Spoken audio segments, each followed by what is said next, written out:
Olá! Quase 35% das pessoas que estão trabalhando no Brasil estão na informalidade. Enquanto isso, a taxa de desocupação sofreu uma escalada. O desemprego subiu 26% em 7 semanas. Na entrevista central, o sociólogo do trabalho Ricardo Antunes fala sobre o trabalho informal e os ataques aos direitos trabalhistas. Saiba ainda no programa como as comunidades quilombolas podem ser afetadas pela decisão de Bolsonaro de tornar o INCRA o órgão responsável pelo licenciamento ambiental nesses territórios. A Central do Brasil está começando.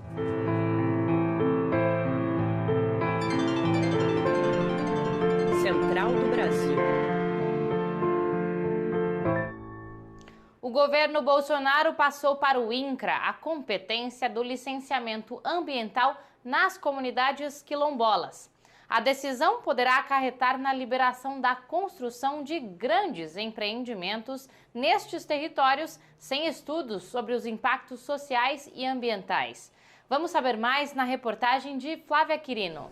Sob a justificativa de acelerar processos de licenciamento ambiental em territórios quilombolas, o governo federal, por meio do INCRA, publicou no dia 8 de julho a Portaria 1223, que transfere a atribuição de licenciamento ambiental da Fundação Palmares para o INCRA. Para Givânia Silva, da CONAC, pesquisadora da Universidade de Brasília, a medida é vista com preocupação, principalmente levando em consideração as limitações técnicas e orçamentárias do INCRA para responder às demandas, tanto de regularização fundiária quanto de licenciamento ambiental. O INCRA só preparou no papel esse recebimento, mas não criou nenhuma estrutura, não aumentou capacidade técnica no setor, muito pelo contrário. Atualmente, sob o comando de ruralistas, o INCRA cumpre um papel importante para as comunidades quilombolas do país, que é justamente a regularização fundiária de seus territórios. Givânia Silva alerta para este cruzamento de interesses. Tememos que eles foquem em liberar essas áreas para a expansão do agronegócio e a pouca capacidade técnica, já que financeira foi esvaziada, que o INCRA tem, se volte para fazer licenciamento ambiental e abandone de uma vez por todas o processo de regularização fundiária. É no Cerrado que temos o maior quilombo do país, a comunidade Calunga, uma região rica em recursos naturais e que desperta o interesse de empresas nacionais e internacionais para a instalação de empreendimentos. Para se ter uma ideia do interesse na região, no início de 2019, havia 130 processos ativos na Agência Nacional de Mineração, com requerimentos de pesquisa para serem realizados na comunidade. Em 2020, este número subiu para 149. O número elevado de solicitações de pesquisa contrasta com outro problema. A população não é informada sobre esses requerimentos, como explica a advogada Versilene Dias, quilombola da comunidade Calunga. A gente tem até uma ação civil pública, o Ministério Público Federal entrou com uma ação civil pública, porque 90 e poucos por cento do território estava mapeado por pesquisa de minérios, sabe? Então, a população não sabia disso, todo mundo vivendo tranquilo e sem saber, né? Então, a gente, quando foi descobrir, já estava pesquisador chegando no território para pesquisar onde tinha minério. Vamos para a parada cultural lá na Paraíba. A dica de hoje é sobre um artista que já tocou ao lado de Tim Maia e é o compositor da música Primavera Vai Chuva. Parada cultural. Fala, pessoal da Central do Brasil. Me chamo Ítalo, sou daqui da Paraíba, sou historiador. E minha indicação cultural é o disco Imagem e Som do Cassiano, né? Cassiano, que é um paraibano de Campina Grande. E em 71 ele lança esse disco, que é um dos discos mais importantes da música soul brasileira. E, em especial a faixa 8, que se chama Primavera, canção que ficou eternizada pela voz de Tim Maia, mas que a composição é de Cassiano. Na semana passada, falamos da demissão de mais de 700 trabalhadores, realizada pela Renault no Paraná. Os trabalhadores continuam em greve por direitos, mas a montadora não abriu diálogo e planeja demitir mais 1.000 funcionários. A situação dos metalúrgicos é realidade de outros 8 milhões de brasileiros que foram demitidos de janeiro a junho deste ano. O cenário de desemprego, que já era grave, está cada vez mais crítico. Afonso Bezerra traz mais informações. Trilhos do Brasil. Tem que fazer muita conta para conseguir driblar a crise do desemprego no Brasil. De acordo com o IBGE, o último trimestre registrou uma taxa de desemprego de 12,9%. Isso significa dizer, em termos absolutos, que 12,6 milhões de pessoas estão desocupadas e sofrendo para sustentar suas famílias. Esse dado foi coletado durante a pandemia do coronavírus, que impactou inúmeros segmentos da economia. Sem fluxo, muitas empresas reduziram o quadro de funcionários. A fisioterapeuta Andressa Araújo foi uma dessas trabalhadoras demitidas na pandemia. Como eu trabalho numa empresa que era a parte estética, então as pessoas começaram a deixar de lado, né? Não era uma prioridade no momento. Então, nessa questão da pandemia, preferiram não sair de casa, não ir fazer os procedimentos, e aí a empresa começou a perceber que estava faltando clientes. Mas o aumento do desemprego não é um efeito apenas do coronavírus. A assistente administrativo Ana Caroline foi demitida há 6 anos porque precisou ficar cuidando da filha, que estava hospitalizada. De lá para cá, não conseguiu ser contratada em outro espaço. Ficar sem trabalhar é muito difícil.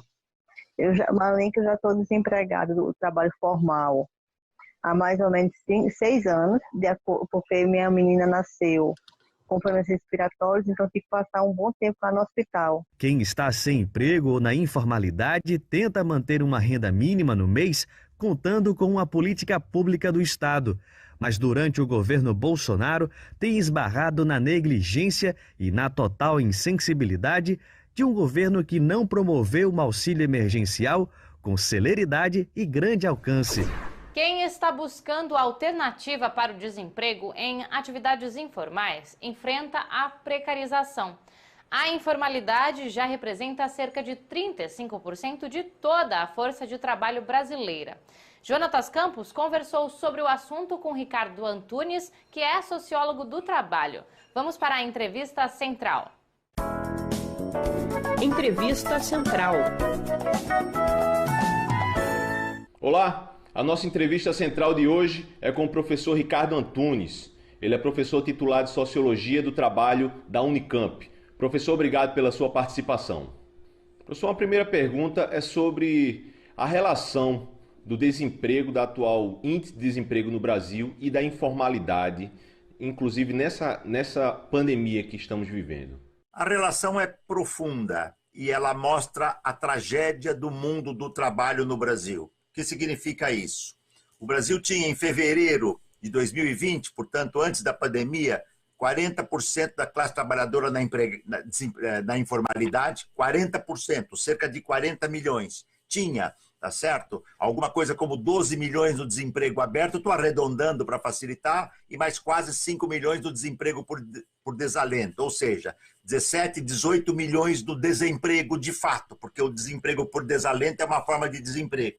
Tá certo? Qual é a tragédia brasileira? A classe trabalhadora brasileira, então, hoje, oscila entre a informalidade, que significa não ter direito nenhum, e o desemprego. É um vilipêndio e uma sociedade não pode funcionar com uma massa de trabalhadores e trabalhadoras nessa situação. O resultado é a pandemia veio e a letalidade. As mortes estão atingindo muito mais duramente a classe trabalhadora empobrecida, negra e que vive nas periferias. É uma tragédia verdadeiramente inaceitável. E a gente pode esperar que o futuro do mercado de trabalho brasileiro possa se recuperar com emprego formal ou há uma tendência muito clara de informalidade? Olha, aí é o desafio da história. Se nós formos olhar o quadro atual, nós percebemos que as empresas, as grandes empresas especialmente, querem aproveitar esta situação pandêmica para agudizar a relação de trabalho baseada na informalidade. É claro que o desemprego, né, interessa para as empresas na medida em que ela reduz a força de trabalho. Né? Que ela reduz, o preço da força de trabalho. Na medida que você tem uma massa imensa de trabalhadores, então reduz o preço. né? Então, qual é o futuro? Se os capitais continuarem dando tom, daqui a 2 anos nós vamos falar, nós estamos com 60% na informalidade. Daqui a 5 anos nós vamos conversar, vamos dizer, nós estamos com 70%, 80% na informalidade. Qual é o desafio? Lutas sociais, resistência e exigir um código protetor do trabalho. A luta da classe trabalhadora é o ponto de partida, e a classe trabalhadora aqui, Jonathan, no sentido muito amplo, né? Nós estamos vendo agora a greve, as 2 greves dos trabalhadores em aplicativos, dos entregadores. É a luta da classe trabalhadora que pode mobilizar outros setores da sociedade, porque veja que no caso dos entregadores, eles tiveram apoio de muitos setores da sociedade. Evidentemente que com esse governo nós só poderemos pressionar para impedir devastações maiores, mas é imprescindível, né? É um ponto de partida, digamos, a mudança, né? O fim desse governo, que ele é brutalmente destrutivo para a classe trabalhadora, para os sindicatos, para a humanidade. E professor, e falando também da automação, você falou dos entregadores de aplicativo, mas existe automação em todos os setores da economia. A automação vai continuar. E qual é a opção de emprego para a população? Veja bem, isso também tem a ver com a questão anterior.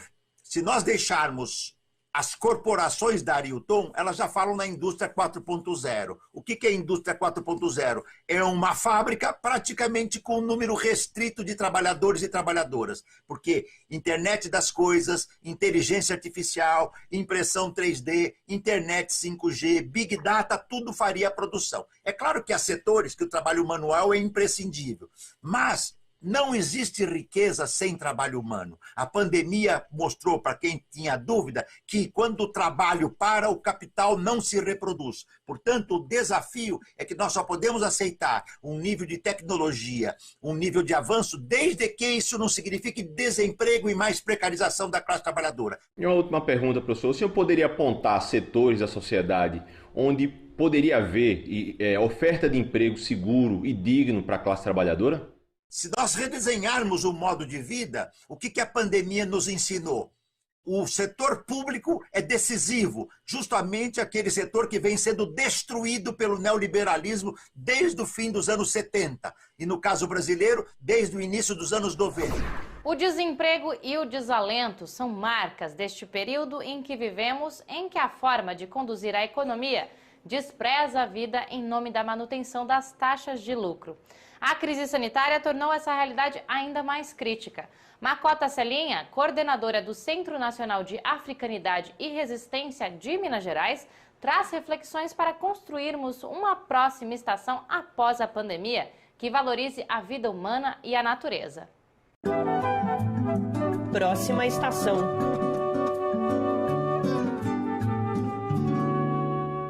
Eu espero que nós possamos tirar algumas lições de valores, tais como a solidariedade, a generosidade e o companheirismo. Eu sou uma mulher de muita fé. Eu sempre acredito muito que é possível vencermos grandes desafios, e esse é um dos grandes desafios. Eu acho que nós estamos vivendo hoje a nossa possibilidade de transformação, de um mundo melhor, de um mundo onde a vida seja mais valorizada, onde as pessoas sejam mais respeitadas. E eu acredito que nós podemos, né, e devemos, a partir desse processo, tirar algumas lições. Lições de que nós não somos imbatíveis, nós não somos inesgotáveis e muito menos imprescindíveis. Mas nós somos importantes e nossas vidas importam. E se elas importam, eu acredito que nós possamos, após esse processo, cuidar mais de nós, cuidar mais do outro, perceber que o outro é uma extensão minha. O meu maior desejo é que nós possamos, pós-pandemia, ter um mundo melhor, um mundo mais livre, mais solidário, mais generoso e mais respeitoso.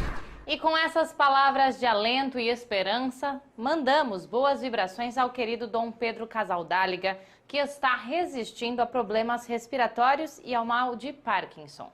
Muita força ao bispo emérito da Prelazia de São Félix, que é uma referência na luta pelos direitos humanos do Araguaia, no Mato Grosso. A Central do Brasil termina aqui. Se você perdeu alguma coisa do programa, acesse o QR Code que aparece aí na sua tela. Por meio dele, você encontra todos os nossos conteúdos nos diferentes formatos. Eu volto com mais amanhã. Até!